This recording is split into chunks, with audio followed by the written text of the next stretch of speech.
Hello guys, welcome to RK on track 6 YouTube ఛానల్కి స్వాగతం సుస్వాగతం. ఓకే, మనము ఆర్కే ఆన్ ట్రాక్ 6 యూట్యూబ్ ఛానల్ని కొత్తగా స్టార్ట్ చేసినాం. సో దీంట్లో all in one videos and దేని గురించి అయినా డిస్కషన్ చేస్తాం. మనము దానికోసమే యూట్యూబ్ ఛానల్ పెట్టినాం. మన ఓల్డ్ ఐడి మీకు అందరికి తెలుసు కదా, RK army fitness club. So దాన్ని ఎట్లా సపోర్ట్ చేసారో దీన్ని కూడా అలాగే సపోర్ట్ చేయండి. ఓకే, ఈరోజు టాపిక్కి వెళ్దాం. అయితే మనకు ఇంతకు మనకు 2014 కంటే ముందు ఆ టైంలో కాంగ్రెస్ ఉండే. సో అండ్ ఓకే, దాని తర్వాత తెలంగాణ వచ్చింది. తెలంగాణ వచ్చిన తర్వాత ఇక్కడ టీఆర్ఎస్ గవర్నమెంట్, టీఆర్ఎస్ బీఆర్ఎస్గా ఇట్లా 2 సార్లు టీఆర్ఎస్ గవర్నమెంట్ చేజెక్కించుకుంది. దాని తర్వాత గెలిచిన తర్వాత కొన్ని డెవలప్మెంట్స్ చూసినాం, కొన్ని మైనస్లు జరిగినాయి. వీటన్నింటి తర్వాత 2 టర్మ్స్ అయిపోయిన తర్వాత మళ్ళీ అధికారంలోకి 2023లో మనకు కాంగ్రెస్ గవర్నమెంట్ వచ్చింది. రేవంత్ రెడ్డి గారు సీఎం అయ్యారు.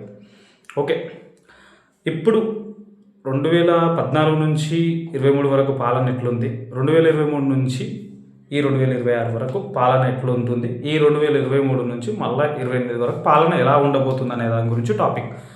ఓకే, ఈ గవర్నమెంట్లో మంచి జరిగినాయా చెడు జరిగిందా అనేది మీకు తెలుసు, మీ అందరికీ వదిలేస్తున్నా. ఒకవేళ మంచి జరిగితే మంచి జరిగింది, జరగలేకపోతే జరగలేదు అని డన్. ఇక్కడ నెక్స్ట్ 2028లో ఈ తెలంగాణలో ఏ గవర్నమెంట్ గెలవబోతుంది? 1 BRS, 2 Congress, 3 BJP. ఒకవేళ కల్వకుంట్ల కవిత గారు రీసెంట్గా టీఆర్ఎస్ అనేదాన్ని బీఆర్ఎస్ పార్టీ నుంచే టీఆర్ఎస్ని తీసేసుకొని ఒక పార్టీ పెట్టేసింది.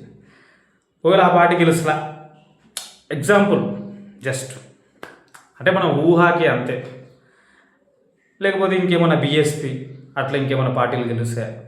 ఒకవేళ మీ కామెంట్ ఏందో తెలియజేయండి. ఓకే, లైక్ కొట్టండి, ఖచ్చితంగా కామెంట్ చేయండి. ఒకవేళ బీఆర్ఎస్ పార్టీ గెలుస్తుందా? ఇదైతే స్ట్రాంగ్ తెలంగాణలో. కాంగ్రెస్ గవర్నమెంట్ కూడా స్ట్రాంగే, బీజేపీ కూడా స్ట్రాంగ్ వచ్చే టైంలో రీసెంట్లీ కొన్ని బీజేపీలో కూడా కొన్ని మైనస్లు జరుగుతున్నాయి. ఒకవేళ బీజేపీ థర్డ్ పార్టీ వచ్చే ఛాన్సెస్ ఉందా మన తెలంగాణలో? ప్రాంతీయ పార్టీలు అంటే వస్తున్నాయి పోతున్నాయి, అవి కామన్. ఓకే, ఒకవేళ నేషనల్ పార్టీ బీజేపీ గెలుస్తుందా? ఒకవేళ బీజేపీ గెలవాలంటే ఏం చేయాలి? బీజేపీ రీసెంట్గా చూసిరు బండి సంజయ్ గారిది కొంత వాళ్ళ కొడుకుది ఇష్యూ, దానివల్ల కొద్దిగా మైనస్లు కూడా జరుగుతున్నాయి. ఇది కామన్గా జరిగేదే. మళ్ళీ ఆ టైం కల్లా ఎలక్షన్స్ కల్లా ఎటు నుంచి ఎటు పోతాయో ఇవ్వడికి తెలియదు. ఓకేనా? మరి తెలంగాణలో బీఆర్ఎస్ గెలుస్తుందా, కాంగ్రెస్ గెలుస్తుందా, బీజేపీ గెలుస్తుందా? దీని గురించి ఒకవేళ మీకు ఏం అభిప్రాయం ఉందో చూసి కామెంట్ చేయండి, లైక్ చేసుకోండి, అట్లీస్ట్ సబ్స్క్రైబ్ చేయండి, సపోర్ట్ చేయండి.